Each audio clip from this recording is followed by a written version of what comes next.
press, and then finally we push. And so the push in Tai Chi comes down like this. Most people will do a push like this. They'll come back and forward. What Master Ha did was he would come down a little bit, and then he'd come up. So one of the ways that I look at this is that you're doing an alchemical transformation from in many areas. So you're transforming the air into water. So if you were right here and I said push forward, and you went like this and you do a push. But if you were in water, as you're coming back and you go down in the water, if you try to press straight, if you're really relaxed, your hands would slightly rise.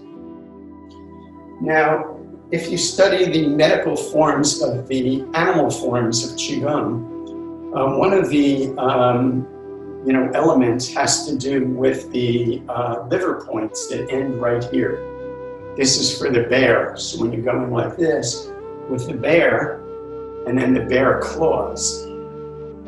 And in medical Qigong, if you ever stick with me long enough to do the 5 animal forms of Qigong, the bear can go like this too, in addition to coming like this.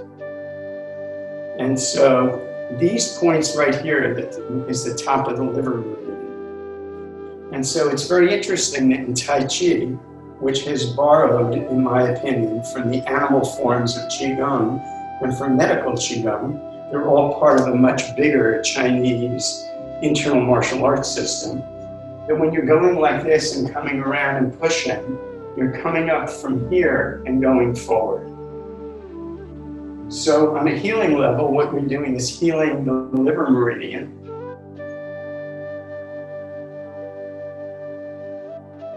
And don't forget to breathe it out. More important than anything I'm saying is just having the feeling of reeling silk.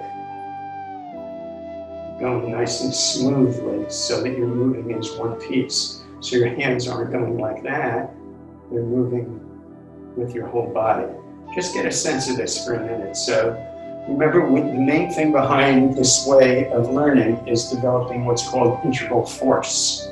So in your own practice this week, just go back and forward and see if you can keep as one piece. So if somebody's going to grab onto you, can you move your whole body rather than fighting with them like this? Can you smoothly, without jerking, just come back and forward? As well as psychologically, in your push, very often when somebody is being pushy and really assertive, it's very important to assert ourselves, in terms of our psychological selves.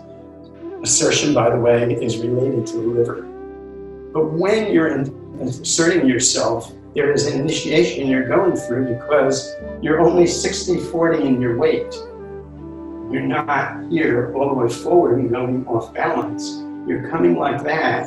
And so there's yin in your yang. So you're learning how to self-assert with appropriate, not excess yang. When many people are self-asserting, they are forcing themselves on somebody rather than being in touch with the yin. So here essentially you're becoming an initiate in how to assert yourself. If you want to think about affect modulation in psychology, we have, okay, I'm not going to assert myself at all. I'm going to attack you for the fact that you just said that. Affect modulation is self-assertion with staying in connection with your heart. And so essentially you're being initiated into this element of coming back and going forward.